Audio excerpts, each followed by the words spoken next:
Hello my dear friends, once again welcome to my YouTube channels. आज industrial food power में series number 2 लेकर आए हैं, जिसके अंडर आज हम लोग बात करेंगे 2000 प्रीवियस ईयर क्वेश्चंस ऑब्जेक्टिव में, डेट इज ईयर 2019 इवेंट का बात करेंगे। पिछले सीरीज में हम लोग 2019 ईयर का क्या किए थे बाबू, ऑड वाला को हम लोग सॉल्व किए थे। तो आज हम लोग इवन क्या करेंगे बाबू, देखते हैं कि जो जो क्वेश्चंस ऑब्जेक्टिव क्वेश्चंस आए हुए हैं उसको हम लोग क्या करते हैं वो सॉल्व करते हैं, और उसी के बेस पे और भी क्वेश्चंस हम देखते हैं साथ में कि इस बार क्या पॉसिबिलिटी एग्जाम में आने का, उसके बारे में हम लोग क्या करेंगे, बात करेंगे। जो भी बच्चे पिछला सीरीज नहीं देखे डेडी 1 नंबर, उसको सबसे पहले जाकर देखिए, उसके बाद इस सीरीज को क्या करिए बाबू देखिए। दूसरी बात, 2019 के इवेंट में जो क्वेश्चन आया हुआ था, बहुत सारा क्वेश्चन 2019 के इवेंट में जो क्वेश्चन आया जो कि ऑलरेडी 2019 के ऑड में आया हुआ था, तो उसको ऑलरेडी हम प्रीवियस लेक्चर्स में क्या कहते कवर कर लेते। तो उस क्वेश्चंस को हम इस सीरीज में हम ऐड नहीं किए, क्योंकि ऑलरेडी हम लोग कवर कर चुके हैं बाबू। तो चलिए, ये एक्चुअली वीडियो किसके लिए अवेलेबल है बाबू, 6th सेमेस्टर मैकेनिकल इंजीनियरिंग के लिए क्या हो अवेलेबल है। इंडस्ट्रियल फूड पावर उन लोगों का एक सब्जेक्ट है, इसमें बहुत ही ज़्यादा प्रॉब्लम्स रहते हैं स्टूडेंट्स लोगों के, इसमें नंबर कैसे स्कोर किया जाए, बढ़िया स्कोर कैसे किया जाए, तो उसके बारे में बात की कि इसमें 100 टोटल ऑब्जेक्टिव क्वेश्चन करवाएंगे। तो 25-25 क्वेश्चन का हर एक सीरीज लेकर आएंगे। आज सेकंड नंबर सीरीज है, मतलब आज ये सीरीज कंप्लीट होने के बाद आपका टोटल 50 क्वेश्चन क्या हो जाएगा, objective question industrial food power में क्या हो जाएगा, कंप्लीट हो जाएगा। बाकी 50 क्वेश्चन अपकमिंग वीडियोज में हम क्या करेंगे, जल्द से जल्द प्रोवाइड करा देंगे बाबू। ठीक, चलिए सबसे पहले जो भी बच्चे नए हैं बाबू, वो सबसे पहले चैनल क्या करें, सब्सक्राइब करिए, जिससे कि जो कुछ भी हम चैनल पे अपने चैनल पे अपलोड करते हैं आपके लिए वो डेटा आपके पास आसानी से क्या हो सके, मिल सके। और दूसरे फ्रेंड्स के बीच में क्या करें बाबू, शेयर करें, जिससे कि आपके साथ साथ दूसरे फ्रेंड्स को भी क्या करें, बहुत ही यूजफुल हो और वो भी अच्छे से अच्छे नंबर इस सेमेस्टर में, अपकमिंग सेमेस्टर एग्जाम में ला सके बाबू। चलिए, तो आज हम लोग स्टार्ट करते हैं क्वेश्चंस। तो चलिए, पहला क्वेश्चन है बाबू आपका स्क्रीन के सामने, ये पहला क्वेश्चन है, ए पंप विच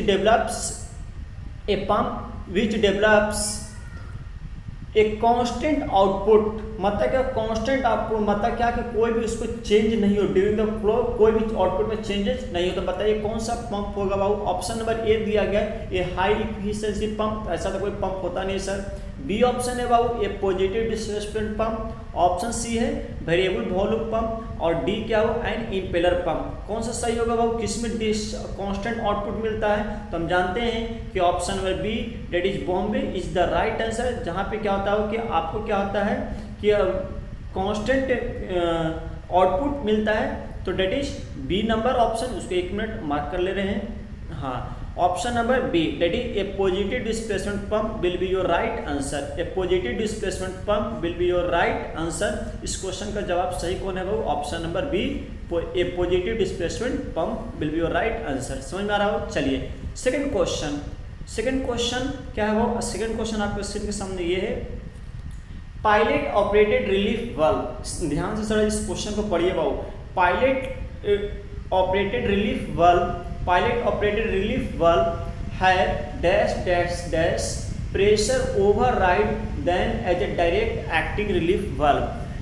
तो अब जरा बताइए कि इस क्वेश्चन का सही जवाब क्या होगा। अब बात है कि सर प्रेशर ओवरराइड क्या होता है, दो तरीके से समझिएगा बात को, एक क्या पायलट ऑपरेटेड और एक क्या डायरेक्ट एक्टिंग रिलीफ वाल्व है बाबू। तो समझिएगा बात को कि हम पढ़ाए थे क्या कि एक डायरेक्ट ऑपरेटेड में क्या था बाबू कि डायरेक्ट ओपन होता था, लेकिन पायलट ऑपरेटेड में यहाँ पे क्या पायलट ऑपरेटेड का डायग्राम है बाबू। तो बोल क्या रहा है कि पायलट ऑपरेटेड रिलीफ वाल्व का जो ओवरराइड है, प्रेशर ओवरराइड है, वो डायरेक्ट एक्टिव रिलीफ वाल्व से कम है, ज़्यादा है, सेम है या वेरी करेगा। तो इसको अब बात है सर प्रेशर ओवरराइड क्या होता है, ये इंपॉर्टेंट है। तो प्रेशर ओवरराइड क्या होता है, वो प्रेशर डिफरेंस होता है। क्या होता है वो प्रेशर डिफरेंस होता है बिटवीन, कहाँ किसके बीच में डिफरेंस होगा, इसको समझना क्या जरूरी है। तो ये क्या होता है, प्रेशर डिफरेंस होता है किसके बीच में बाबू, किसके बीच में, यहाँ पे जैसे नीचे से मान लें कि पाइपलाइन से पंप से क्या हो फ्लूइड आया हाई प्रेशर पे, इस बॉल को हिट करेगा तो बॉल क्या होगा, जस्ट ऊपर क्या करेगा, लिफ्ट करेगा। तो जस्ट जो ऊपर लिफ्ट कर रहा है मतलब क्रैकिंग प्रेशर। कौन सा प्रेशर, क्रैकिंग प्रेशर।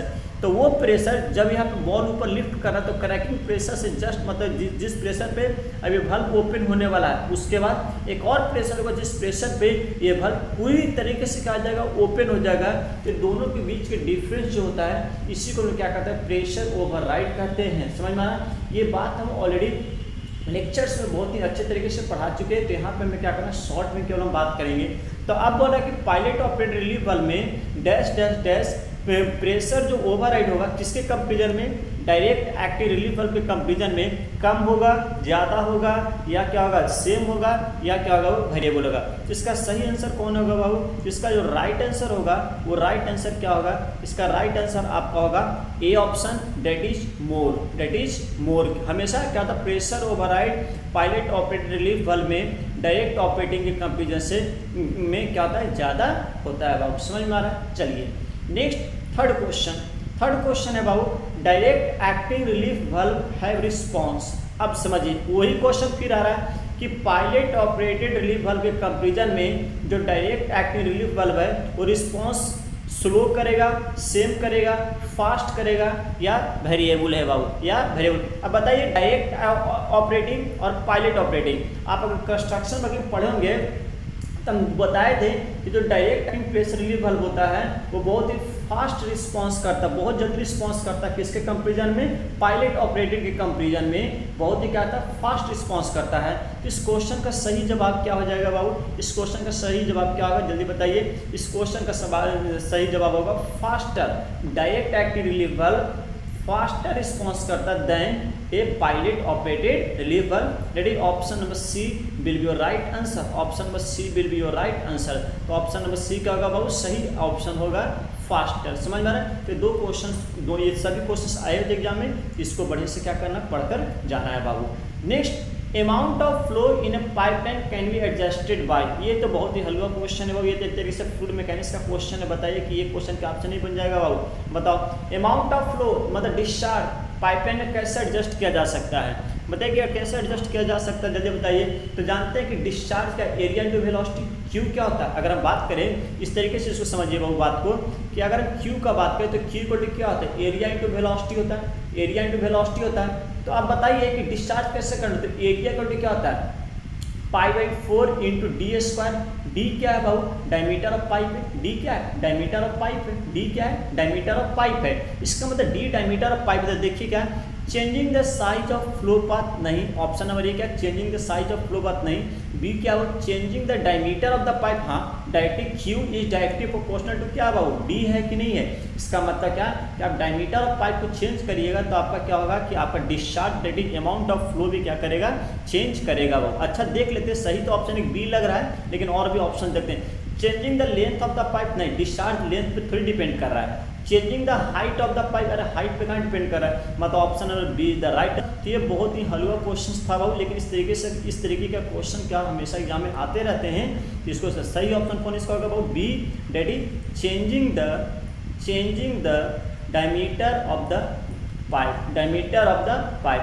साथ साथ बाबू आप क्या करिए, याद भी करते चलिए, क्वेश्चंस याद करते चलिए। बताइए कि आप लोगों से कितने स्टूडेंट प्रीवियस वीडियो लेक्चर में जो 25 क्वेश्चन दिए थे उसका सभी आंसर याद हो गया, सभी आंसर याद, उसका पीडीएफ भी हम दे दिए हैं कि नहीं दे दिए बाबू। तो बोले ना कि आपको क्या करना भी याद करना, 100 ऑब्जेक्टिव क्वेश्चन को ही तो आपको याद करना है। तो 25 कल दिए, 25 आज दे रहे हैं। इसको क्या करिए, बढ़िया से याद करिए बाबू। पिछला के याद हो गया होगा उम्मीद करते हैं, इसको भी साथ साथ क्या करिए, याद करते हुए चलिए। समझ में आ रहा है? इसका सही ऑप्शन कौन होगा बाबू, changing the diameter of the pipe will be your right answer. समझ में आ रहा है? चलिए नेक्स्ट क्वेश्चन आपके स्क्रीन के सामने है बाबू।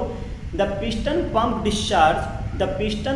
Discharge is varied by. अब बताइए क्लासिफिकेशन ऑफ पंप का हम बात किए थे बाबू, तो वहाँ पे क्या कहते हैं, बहुत सारे पंप बात, एक पिस्टन पंप बात किए थे। तो पिस्टन पंप में देखे थे क्या कि जाके क्या हम बात स्वैश प्लेट का बात है, किसका बात किए थे, वो स्वैश प्लेट का बात किए थे। किसका बात किए थे, स्वैश प्लेट का बात किए थे। तो वहाँ पे देखते हैं भाई कैसे भाई, changing the direction of rotation नहीं, रोटेशन से चेंज करने से कुछ नहीं होगा। बी ऑप्शन क्या है, changing the material of construction, material of construction change करने से थोड़ी उसका डिस्चार्ज वेरी करेगा नहीं। Keeping the shaft in straight line, मतलब क्या स्वैश प्लेट अगर स्ट्रेट लाइन में रखिएगा तो कोई भी क्या होगा बाबू, सक्शन नहीं हो पाएगा, डिस्चार्ज नहीं हो पाएगा। चेंजिंग द इनलाइन एंगल, हाँ चेंजिंग द इनलाइन एंगल मतलब जो स्वैश प्लेट होता है, तो आप देखिए इसको थोड़ा सा अब जाइएगा यूट्यूब पे, पिस्टन पंप का क्या करेगा एनिमेशन देखेगा तो स्वैश प्लेट इंक्लाइंड होता है। क्या होता है इंक्लाइंड, तो जितने ज़्यादा इंक्लाइंड होता है मैक्सिमम 30 डिग्री तक बोल सकते हैं, उतना में क्या होता है आपका डिस्चार्ज ज़्यादा होता है। इसका मतलब ऑप्शन नंबर इसका D, that is Delhi, changing the inline angle will be your right answer. क्या होगा बाबू, changing the inline angle, that is option number D will be your right answer. तो ये भी क्वेश्चन आया होता है आपके एग्जाम में बाबू, बहुत ही इंपॉर्टेंट क्वेश्चन है, इसको क्या करिए बाबू याद रखिए। Changing the inline angle will be your right answer, will be your right answer. समझ में आ रहा है? चलिए नेक्स्ट क्वेश्चन बाबू स्क्रीन के सामने ये है। Next question that is 6 number question क्या है, which bulb is used to block the accumulator from the safety from the system for the purpose of safety. Given में से कौन सा बल्ब हम लोग यूज करते हैं बाबू एक्यूमुलेटर में सेफ्टी पर्पस से? हम जानते हैं कौन सा बल्ब है, ये तो ये बताने लायक नहीं, वो बहुत ही हलवा क्वेश्चन है। तो ऑप्शन ए क्या है, pilot bulb, option B needle bulb, option C detent bulb, option D all other. तो सही ऑप्शन का B for Bombay, that is needle bulb will be your right answer, needle bulb will be your right answer. ये बताने लेकिन बहुत ही हलवा question, इसके बारे में पूरे डिटेल में बात कर चुके हैं बाबू। Needle bulb will be your right answer, इसको याद रखना, क्वेश्चन आया होता है एग्जाम में आपका बाबू। चलिए नेक्स्ट क्वेश्चन स्क्रीन के सामने है, it is 7 number, the lubricator in A pneumatic circuit is the. ये इंपॉर्टेंट है बाबू, ये भी बहुत इंपॉर्टेंट क्वेश्चन। बोले थे ना कि जब हम FRL यूनिट पढ़ा रहे थे तो बोले भी थे बाबू कि FRL यूनिट से क्वेश्चन जरूर से जरूर आएंगे बाबू, और किसी भी रूप में आपको आ जाएंगे, ये आपको क्या करना है, याद करना है। तो क्या बोल रहा है, लुब्रिकेटर जो होता है न्यूमेटिक सर्किट में is the, option A first element in line, second element in line, C last element in line, और डी क्या थर्ड एलिमेंट इन लाइन। ये क्वेश्चन शायद बहुत ही कन्फ्यूजन था स्टूडेंट्स के लिए। समझिए FRL यूनिट क्या बात किए थे बाबू, थोड़ा सा बात कर लेते हैं। FRL यूनिट का बात करते हैं, that is F for filter, R for regulator, L for lubricator. इसी सीरीज में आता है बाबू। तो सबसे पहले ये क्या, एक कंप्लीट असेंबली में आता है बाबू। तो सबसे पहले क्या होगा, पहला एलिमेंट क्या होगा, फिल्टर होगा, सेकंड एलिमेंट क्या होगा बाबू, रेगुलेटर होगा, और लास्ट क्या होगा बाबू, लुब्रिकेटर होगा। तब बोलिएगा कि लास्ट, यहाँ देखिए इसका सिंबल फिल्टर है, ये क्या बाबू, ये फिल्टर किस तरीके से होगा बाबू, फिल्टर है, ये क्या है, रेगुलेटर है, और ये क्या है, लुब्रिकेटर है। तो लुब्रिकेटर क्या सबसे लास्ट में लगा हुआ, लुब्रिकेटर क्या हो FRL यूनिट में, पूरे FRL यूनिट में लुब्रिकेटर क्या है, सबसे लास्ट में लगा हुआ है। तो इसका सही ऑप्शन कौन होगा बाबू, C, that is last element in line. तो बोलिएगा सर FRL में तो 3 यूनिट लगा रहता है, फिल्टर, रेगुलेटर और लुब्रिकेटर, तो हम थर्ड एलिमेंट इन लाइन क्यों नहीं, ऑप्शन डी क्यों नहीं सही कर सकते हैं? क्योंकि थर्ड एलिमेंट इन लाइन देने का मतलब ये है, अगर आप ये ऑप्शन सेलेक्ट करते डी, इसका मतलब कहीं ना कहीं ये बात चलता है अच्छा इसमें और भी एलिमेंट हो सकता है, मतलब यही नहीं चलता कि तीसरा मतलब कि चौथा भी एलिमेंट मौजूद है, लेकिन ऐसा कुछ होता नहीं। FRL यूनिट में 3 ही यूनिट होता है। तो बेस्ट में बेस्ट ऑप्शन कौन है बाबू, लास्ट, मतलब क्या कि सबसे अंतिम में क्या होता है, लुब्रिकेटर होता है। मतलब लास्ट बोलने से क्या हो रहा है कि ये सुनिश्चित हो जा रहा है कि FRL यूनिट में इसके बाद कोई भी एलिमेंट मौजूद नहीं होता है। इसलिए इसका सही ऑप्शन कौन होगा बाबू, राइट आंसर क्या होगा आपका, राइट आंसर आपका होगा C number, that is last element in the line, last element in the line, in the line. हर तरीके से FRL आपको क्या करना है, याद करना है। FRL से ऑब्जेक्टिव क्वेश्चंस इस बार भी एग्जाम में भी आएंगे, ये कन्फर्म है। तो FRL को बढ़िया से क्या करिए, पढ़ाई करिए, इसका हम इसके बारे में बढ़िया से पढ़ाए भी बाबू, आपको नोट्स भी दे दिए FRL यूनिट का, इसको बढ़िया से क्या तैयार करिए बाबू। नेक्स्ट क्वेश्चन स्क्रीन के सामने ये 8 नंबर क्वेश्चन। 8 नंबर क्वेश्चन क्या है, which bulb is also known as, which bulb is also known as memory bulb. किस तरीके से, मेमोरी बल्ब मतलब याद करने वाला बल्ब। इसको ऑप्शन नंबर ए क्या है, single pilot signal bulb, B double pilot signal bulb, C roller level bulb, D logic bulb. इसको आपको सिंपली याद करना, B for Bombay, double pilot signal bulb. इसको याद करके जाइएगा, क्योंकि कभी कभी अनएक्सपेक्टेड क्वेश्चंस भी आ जाते हैं। तो एक तरीके से अनएक्सपेक्टेड क्वेश्चंस ये हैं बाबू, लेकिन आपको क्या करना है, याद करके जाना है बाबू। समझ में आ रहा है? तो क्या double pilot signal bulb, double pilot signal bulb will be your right answer, double pilot signal bulb will be your right answer, double pilot signal bulb will be your right answer. समझ में आ रहा है? चलिए next question, question number 9। Question number 9 क्या बाबू, question number 9 है, in a reciprocating pump air vessels are used to, air vessels are used to. बताइए कि रेसिप्रोकेटिंग पंप का जब बात करें बाबू, रेसिप्रोकेटिंग पंप याद है, ये रेसिप्रोकेटिंग पंप है बाबू। तो यहाँ पे साइड में एयर वेसल्स, एक यहाँ लगा हुआ है और एक यहाँ लगा हुआ है। तो इस एयर वेसल्स का क्या काम था, फ्लूइड मैकेनिक्स में रेसिप्रोकेटिंग पंप जब वर्किंग पढ़ाए थे तो वहाँ पे एयर वेसल्स का बात हम किए थे। एयर वेसल्स क्या करता है, तो option A smoothen the flow, option B reduce suction head, option C increase delivery head, option D reduce acceleration head. क्या ऑप्शन सही होगा, वो ऑप्शन नंबर डी क्या होगा, सही होगा। ये ऑलरेडी हम लोग बात कर चुके हैं क्लास में बाबू। D for Delhi ready. Air vessels इसलिए रेसिप्रोकेटिंग पंप में लगाते हैं कि आपका क्या करता है, एक्सेलरेशन हेड को क्या करता है, वो कम करता है। एक्सेलरेशन हेड को क्या करता है बाबू, कम करता है। मतलब सही ऑप्शन कौन होगा बाबू, आपका सही ऑप्शन होगा डी नंबर। क्या होगा बाबू, सही ऑप्शन डी नंबर रेडी। ये रिड्यूस एक्सेलरेशन हेड, समझ में आ रहा है। Next question, question number 10। Question number 10 क्या है, the compressor capacity of a reciprocating compressor is directly proportional to. किसी भी रेसिप्रोकेटिंग कंप्रेसर में कंप्रेसर का कैपेसिटी कितना होगा, किसका प्रोपोर्शनल होगा। तो जो रेसिप्रोकेटिंग कंप्रेसर होता है बाबू, वो जनरली क्या, उसका जो होगा ऑप्शन नंबर ए क्या, स्पीड, ऑप्शन नंबर बी क्या, प्रेशर, ऑप्शन नंबर सी क्या, वॉल्यूम, ऑप्शन नंबर डी क्या, ऑल। इसका सही आंसर क्या होगा, स्पीड। किस पे डिपेंड करता है बाबू, स्पीड पे डिपेंड करता है। किस पे डिपेंड करता है, directly proportional to speed, that is option number A is the right answer. समझ में आ रहा है। चलिए नेक्स्ट, हम जब रेसिप्रोकेटिंग कंप्रेसर का बात किए तो वहाँ पर वॉल्यूमेट्रिक एफिशिएंसी का भी हम बात किए थे बाबू। नेक्स्ट अब यहाँ देखते हैं, in a centrifugal pump the liquid enters the pump. बताओ तो ये बताने वाला क्वेश्चन है बाबू, ये बताने वाला क्वेश्चन है। देखिए ये कितना हलवा क्वेश्चन है। सेंट्रीफ्यूगल पंप में जरा बताइए कि जो लिक्विड इन करता है कहाँ पे करता है, इस सेंटर पे इन करता है, जिसको सेंटर क्या बोलते हैं, आई भी बोलते हैं। क्या बोलते हैं, आई बोलते हैं बाबू। तो मतलब कि यहाँ सक्शन पाइप होता है, सम्प से जाता है वाटर, सबसे पहले कहाँ सेंटर से इन करता है, उसको सेंटर से करता है, बाहर की तरफ क्या करता है, वाटर आउट होता है। वाटर क्या होता है बाबू, आउट होता है, बाहर की तरफ वाटर आउट होता है। इसका मतलब क्या है, बोल रहा है कि सेंट्रीफ्यूगल पंप में liquid enters the pump, option है एट द टॉप में नहीं, एट द बॉटम नहीं, at the centre, D from the side. तो सही ऑप्शन कौन होगा बाबू, C, that is at the centre will be your right answer.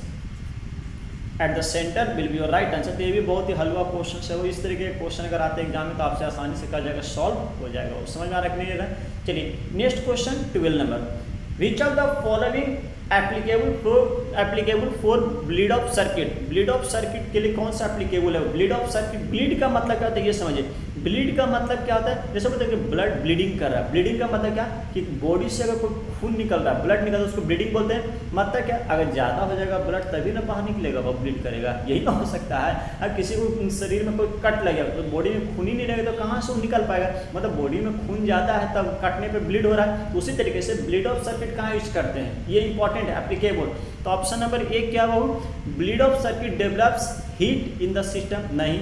जहाँ पे हीट डेवलप हो वहाँ पे ब्लीड ऑफ सर्किट डेवलप करता नहीं। Bleed off circuit are used for resistive load, कौन सा load, resistive load. Option C, bleed off circuit are used for run away loads, नहीं। Option D, all of the above. इसका सही answer कौन होगा बाबू, इसका सही आंसर आपका होगा, इसका सही ऑप्शन होगा B number, that is bleed off circuit are used for resistive load. कौन सा लोड बाबू, रजिस्टिव लोड के लिए क्या हो, ये वैलिड होता है, एप्लीकेबल होता है bleed off circuit. Bleed off circuit resistive load के लिए क्या होता है बाबू, वैलिड होता है। तो इसको क्या करना, याद कर लेना है बाबू। Next question, question number 13, when is a pressure reducing valve use. Pressure reducing valve पढ़ाए थे बाबू, प्रेशर रिड्यूसिंग वाल्व कब यूज करते हैं बाबू। तो प्रेशर रिड्यूसिंग वाल्व क्या होता है, मतलब प्रेशर को रिड्यूस करना। कितना प्रेशर से रिड्यूस करना है, तो जो एक होता है क्या, सिस्टम का प्रेशर होता है कि इतना प्रेशर पे वर्क करेगा, और एक होता है सिस्टम के सब ब्रांच में क्या होता है कि उससे भी प्रेशर कम रखना है। समझ में आ रहा है कि नहीं। तो मतलब क्या, तो उसके लिए कौन सा यूज करते हैं, तो प्रेशर रिड्यूसिंग वाल्व कब यूज करेंगे। ऑप्शन है, it is used when higher pressure than system pressure required, मतलब जब प्रेशर आपको सिस्टम प्रेशर ज़्यादा रिक्वायर हो तब यूज करेंगे, नहीं। B, it is used when lower pressure than system pressure required, ये लग रहा सही है। सी क्या, व्हेन एब्सोल्युटली जीरो प्रेशर, नहीं। D, all of the above, नहीं। इसका सही आंसर कौन होगा, वो बी होगा। आप क्लास में वीडियो में देखिए बाबू, आपको प्रेशर रिड्यूसिंग वाल्व में हम भी बात बताए थे कि सब ब्रांच के लिए क्या था, प्रेशर रिड्यूसिंग वाल्व क्या करते हैं, यूज करते हैं जहाँ पे जो प्रेशर रिक्वायर होता है, सिस्टम प्रेशर जो जिस प्रेशर पे सिस्टम वर्क करता है उससे कम रिक्वायर है प्रेशर, तो उसके लिए क्या करते हैं, प्रेशर रिड्यूसिंग वाल्व क्या करते हैं, उपयोग हम लोग करते हैं बाबू। इसके बारे में डिटेल में हम बात कर भी चुके हैं। समझ में आ रहा है कि नहीं आ रहा है। चलिए नेक्स्ट क्वेश्चन है बाबू क्या, 14 नंबर आपके सामने है, what is the function of sequence valve used in hydraulic circuit. Sequence valve का क्या काम है बाबू, जरा बताइए। ये भी बहुत इंपॉर्टेंट क्वेश्चन है। सीक्वेंस वाल्व का क्या काम है, जरा बताइए।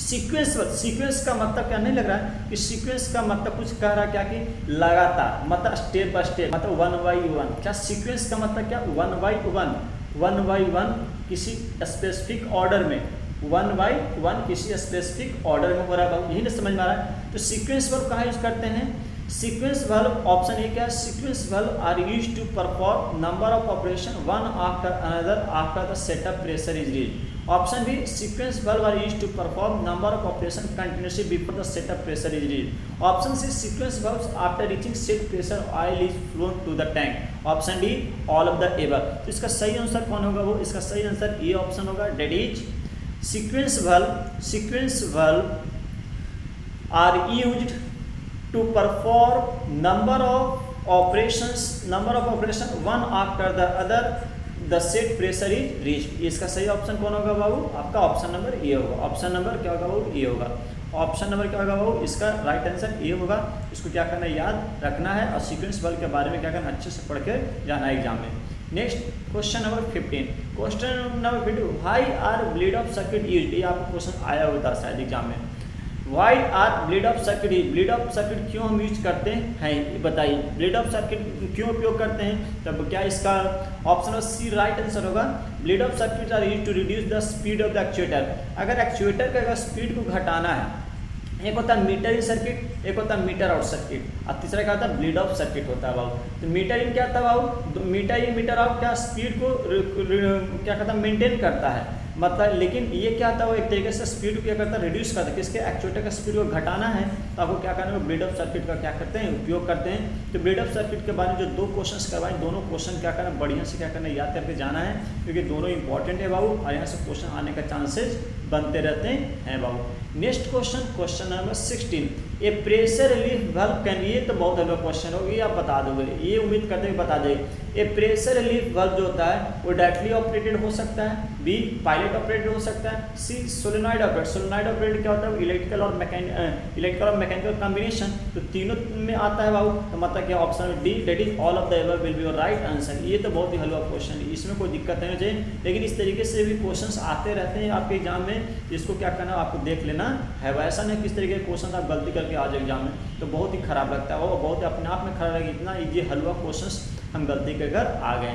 Next question about that is 17 number, tandem cylinder can have almost, ये भी बहुत इंपॉर्टेंट क्वेश्चन है बाबू।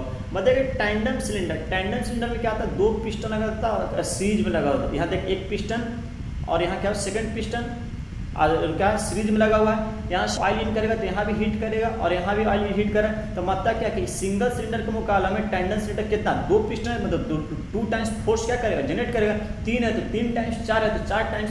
तो ये लिखा क्या, tandem cylinder can have almost dash dash dash the force as a single cylinder केवल यहाँ एक फोर्स लग रहा है, यहाँ पे 2 सिलेंडर मिला होगा, तो मतलब 2, मतलब ऑप्शन नंबर कौन होगा, B, that is twice. That is क्या होगा, twice will be your right answer. तो ये क्वेश्चन बहुत इंपॉर्टेंट, टैंडम सिलेंडर का आपको सिंबॉलिक रिप्रेजेंटेशन भी क्या करने आना चाहिए, कि क्वेश्चन एग्जाम में आते रहते हैं बाबू। तो क्या होगा इसका सही आंसर, इसका सही आंसर होगा ट्वाइस। सही आंसर क्या होगा, twice. Next question, question number 18, gear on gear hydraulic Motors offer. जो गियर हाइड्रोलिक मोटर्स हो तो क्या ऑफर करता है, कहाँ पे इसको यूज करते हैं हाइड्रोलिक मोटर को। तो option A high torque low RPM output, high RPM low torque output, C high RPM nominal torque output, option D low torque low RPM output. इसका सही आंसर कौन होगा, इसका सही आंसर आपको हो जाएगा बाबू, डायरेक्ट बोल रहे हैं, ऑप्शन नंबर बी होगा। Option number B, that is high RPM low torque output. High RPM low torque output के लिए हम लोग क्या करते हैं, गियर हाइड्रोलिक मोटर्स का यूज करते हैं। इसको याद करके जाना है बाबू, समझ में आ रहा है। Next question, question number 19, a needle valve controls flow in. Needle valve एक चेक वाल्व, बताया था बाबू, चेक वाल्व क्या करता है, केवल एक ही डायरेक्शन फ्लो कंट्रोल करता है, लेकिन नीडल वाल्व जो होता है वो क्या कर सकता है, दोनों डायरेक्शन में क्या कर सकता है, कंट्रोल कर सकता है। तो ऑप्शन ए क्या, बोथ डायरेक्शन, ऑप्शन बी क्या, one direction, option C neither direction, D any direction. इसका सही आंसर कौन होगा बाबू, बोथ डायरेक्शन। यही नीडल वाल्व पे जगह चेक वाल्व आ जाए तो क्या होता है, वन डायरेक्शन के लिए क्या होता है, वैलिड होता है, इसलिए उसको कहते हैं नॉन रिटर्न वाल्व भी बोलते हैं बाबू चेक वाल्व को। समझ में आ रहा है। तो next question, radial piston hydraulic motor. अब ये होता है रेडियल पिस्टन, मतलब रेडियल पिस्टन पंप क्या होता है ऑलरेडी बता चुके हैं। तो रेडियल पिस्टन पंप कहाँ यूज करते हैं बाबू, ये इंपॉर्टेंट है। इसके लिए क्या करना है, जस्ट गियर मोटर के अपोजिट में इसको याद रखना है। तो इसके लिए क्या ऑप्शन सही होगा, option number A is the right answer. Daddy high torque low RPM output is the right answer. High torque low RPM output will be your right answer. इस क्वेश्चन का सही आंसर कौन होगा, यही होगा। नेक्स्ट क्वेश्चन, तो question number 21 क्या होगा, चेक वाल्व से रिलेटेड होगा। A check valve is, check valve क्या है, किस तरीके का वाल्व है, चेक वाल्व किस तरीके का वाल्व है, direction control valve, counter balance, reducing, none of the above. तो क्या होगा वो सही ऑप्शन कौन होगा, A that is direction control valve. इसको नॉन रिटर्न वाल्व भी बोला जाता है। और केवल फ्लूइड का जो अलाउ करता है, केवल एक ही डायरेक्शन में क्या करता है, अलाउ करता है। चेक वाल्व का आपको क्या करना है, सिंबॉलिक रिप्रेजेंटेशन भी क्या करना है, वो याद करके जाना है। चेक वाल्व का जो सिंबॉलिक रिप्रेजेंटेशन होता है कैसे होता है बाबू, एक तरीके से इस तरीके से बना देते हैं, एरो यहाँ पे बीच में कहता है सर्किल होता है, और ये क्या होता है इनलेट होता है, और ये क्या आउटलेट है, क्या अलाउ करा नहीं, इधर से फ्लूइड जाएगा, इधर से क्या होगा बाबू आपका आउट होगा। समझ में आ रहा है। तो ये क्या सिंबल किसका हो, चेक वाल्व का, इसको याद करके जाना है बाबू। Next question, question number 22। Question number, एक 5 वे वाल्व कहाँ यूज करते हैं, बोले थे ना कि एक 5 वे वाल्व भी होता है, मतलब 5 पोर्ट होता है। तो जनरली कहाँ यूज करते हैं वो बहुत ही इंपॉर्टेंट क्वेश्चन है। Option A air circuit, option B hydraulic circuit, option C both air and hydraulic circuit, option D none of the above. इसका सही आंसर कौन है, एयर सर्किट। एयर सर्किट में जनरली क्या करते हैं, 5 वे वाल्व यूज करते हैं। जैसे कि यहाँ पे देखिए कि 5 वे वाल्व का हम क्या किए हैं कि आपका सिंबॉलिक रिप्रेजेंटेशन भी दिखा दिए। तो यहाँ पे एक्चुअली में होता क्या है कि दो तो आपका यूजर पोर्ट होगा, दो क्या होगा बाबू आपका यूजर पोर्ट होगा। मतलब क्या आप ये बोल सकते हैं कि एक ए और एक बी नाम का क्या होगा वो यूजर पोर्ट होगा। एक क्या होगा पंप पोर्ट होगा, एक क्या होगा पंप पोर्ट, और यहाँ पे दो को टैंक पोर्ट होता है। टैंक पोर्ट कितना होता है, 2 होता है। तो टोटल कितना हो गया 3 और 2 कितना 5, मतलब 5 को कहाँ यूज करते हैं वो आपका हाइड्रोलिक सॉरी एयर सर्किट में यूज करते हैं। बहुत इंपॉर्टेंट क्वेश्चन है। 5 वे वाल्व का सिंबॉलिक रिप्रेजेंटेशन भी बनाने आना चाहिए, क्योंकि आपको एग्जाम में आते रहता है बाबू। समझ में आ रहा है। चलिए next question, question number 23 question क्या कर रहा है वो, 23 का, the hydraulic system is less precise than pneumatic system, more precise than pneumatic system, both C क्या, both hydraulic on the same on the basis of precision, D क्या, none of the above. सही answer कौन। अब ये करना है कि hydraulic system और ये क्या होता है न्यूमेटिक सिस्टम, दोनों का अगर साइज का बात करें तो कौन ज़्यादा बड़ा होता है। तो मालूम है कि न्यूमेटिक सिस्टम में क्या यूज करते हैं, कम प्रेशर, और हाइड्रोलिक सिस्टम क्या यूज करते हैं, पंप यूज करते हैं। बाकी तो लगभग सब कंपोनेंट सेम ही होता है बाबू। अब बताइए कि जो न्यूमेटिक सिस्टम है तो गैसेस से क्या करता है, डील करता है, और हाइड्रोलिक सिस्टम लिक्विड से डील करता है। तो गैसेस का वॉल्यूम ज़्यादा होता है, मतलब ज़्यादा एरिया कवर करेगा। तो कंप्रेसर का जो साइज होगा वो आपका पंप से ज़्यादा होगा, मतलब न्यूमेटिक सिस्टम ज़्यादा बड़ा होगा। तो प्रिसाइज का मतलब छोटा, तो बोल सकते हैं कि हाइड्रोलिक सिस्टम न्यूमेटिक सिस्टम से क्या होगा, छोटा होगा, ज़्यादा प्रिसाइज होगा। मतलब इसका option number B the right answer. डैडी हाइड्रोलिक सिस्टम जो हमेशा होता है more precise than pneumatic system होता है बाबू। ये बहुत ही इंपॉर्टेंट क्वेश्चन है, ये क्वेश्चन आने वाले हैं बाबू इस बार एग्जाम में। चांसेज है किस तरह के क्वेश्चंस आपके एग्जाम में आ जाएंगे बाबू। Next question, question number 24, that is second last one question of the quiz. In industrial application hydraulic fluid है विस्कोसिटी ग्रेड रेंजिंग फ्रॉम। देखिए वो इस तरीके का अनइवन क्वेश्चन, इस तरीके के क्वेश्चन आपको वैल्यू याद करना होगा कि जो जानते हैं कि ऑयल का जो विस्कोसिटी होता है वो ना तो बहुत ज़्यादा लो और ना बहुत ज़्यादा क्या करना है वो हाई यूज करना है। तो कितना रेंज का, इस तरीके का क्वेश्चन आपको याद करके चलना है। तो जनरली इसका जो रेंज होता है वो सी नंबर राइट आंसर होगा, 46 से 68। ये एक तरीके से इंडेक्स होता है विस्कोसिटी का, वो आपको वैल्यू क्या करना है याद करके चलना, एग्जाम में आ सकता है बाबू। बेस्ड अपॉन एक्सपीरियंस के आधार पर हम बता रहे हैं कि ये क्वेश्चन आ सकता है। तो कितना विस्कोसिटी है, 46 से 68 के बीच में क्या करते हैं, यूज करते हैं। तो next last question, that is 25th number question ये है बाबू आज का। क्या है वो क्वेश्चन, which of the following factor is consider while selecting a compressor. अगर आप कंप्रेसर सिलेक्ट करो, मार्केट में गए बोले कि हमें कंप्रेसर चाहिए, तो आप क्या देखिएगा, क्या देखिएगा। Option A type of oil filter, नहीं। B volumetric efficiency, C viscosity of liquid, D all of the. हाँ सही बात है बाबू कि वॉल्यूमेट्रिक एफिशिएंसी को देखेंगे क्योंकि कंप्रेसर हमेशा selection compressor selection volumetric efficiency से ज़्यादा वॉल्यूमेट्रिक एफिशिएंसी से कंपेरिजन किया जाता है कि हमेशा चाहे वह कंप्रेसर यूज करे जिसका वॉल्यूमेट्रिक एफिशिएंसी क्या हो ज़्यादा से ज़्यादा। वॉल्यूमेट्रिक एफिशिएंसी क्या होता है इसके बारे में हम पूरा बात कर चुके हैं, इसका डेरिवेशन भी हम क्या कहते हैं बात कर चुके हैं कि वॉल्यूमेट्रिक एफिशिएंसी की अगर बात करें तो वॉल्यूमेट्रिक एफिशिएंसी को कहता है actual volume entry, actual volume में कितना एंट्री कर रहा है कंप्रेसर में अपॉन जो थियोरेटिकल वॉल्यूम होता है। कौन सा वॉल्यूम बाबू? थियोरेटिकल वॉल्यूम जो होता है। ये दोनों का कंपेरिजन को हम लोग क्या कहते हैं? वॉल्यूमेट्रिक एफिशिएंसी कहते हैं। समझ में आ रहा हो? तो ये आज का क्वेश्चन था अबाउट टोटल 25 क्वेश्चन। तो लेक्चर नंबर 1 लेक्चर नंबर 2 मिलाकर टोटल कितना हो गया वो आपका? टोटल आपका हो गया 50 क्वेश्चंस।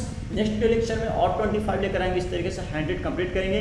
लेकिन आप क्या करो बाबू, हम जो एक्सपीरियंस अभी देखें, जब 2 साल का क्वेश्चन एनालिसिस किया अभी तक बाबू, तो हमें यही लगा कि जैसे देखिए 2019 का जो ऑड में जो क्वेश्चन आया हुआ था, 2019 में जो ऑड में क्वेश्चन आया हुआ था और एक 2019 के जो इवन में क्वेश्चन आया हुआ था, तो यहाँ हम ये देखें कि 2019 के ऑड वाला कम से कम 10 क्वेश्चन 10 क्वेश्चन कितना वो 10 क्वेश्चन आपका 2019 के इवन में आया हुआ था और बाकी इसमें 10 क्वेश्चन न्यू टाइप का आया होता है। क्या था? न्यू टाइप का आया होता है। तो अब मेरा ये एक्सपीरियंस कहता है कि ये दोनों का अगर आप सॉल्व कर दें, मतलब 20 40 2019 ऑड इवन 20 40, तो यहाँ से कम तो मिनिमम आपके इस एग्जाम में 10 क्वेश्चन तो जरूर आएंगे इसी दोनों को मिलाकर। मतलब इस दोनों ईयर्स का क्वेश्चन आपको क्या करना है? सॉल्व कर देना है। इसे 10 क्वेश्चन आ जाएंगे। बाकी हम टोटल कितना कहें? 50 क्वेश्चन करवाएं। टोटल कितना? 50 क्वेश्चन करवाए लोग अभी तक, तो 10 और बाकी 4 और ऐड कर लीजिए, 14 क्वेश्चन आपके एग्जाम में कंफर्म है कि इसी 50 से आ जाएंगे। इस 50 क्वेश्चन जो करवाएं लेक्चर नंबर 1 और लेक्चर नंबर 2, इस 50 क्वेश्चन को याद कर जाइए एकदम, कोई बिना हेजिटेशन के याद कर जाइए। इस 50 में से आप कम से कम 13 से 14 क्वेश्चन जरूर इस एग्जाम में आएंगे।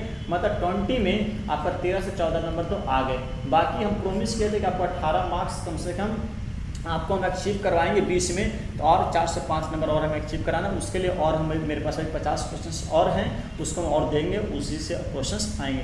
तो आज के लिए इतना ही रखते हैं। इस सीरीज को बड़ी ज़्यादा से ज़्यादा अपने फ्रेंड्स के क्या करिए, शेयर करिए, जिससे कि उन लोगों को अभी क्या होगा कि बेनिफिट हो सके इसको पढ़कर। मतलब कम समय में आप क्या कर सकते हैं कि आप अच्छा मार्क्स ला सकते हैं। केवल आपको गाइडेंस प्रॉपर होना चाहिए।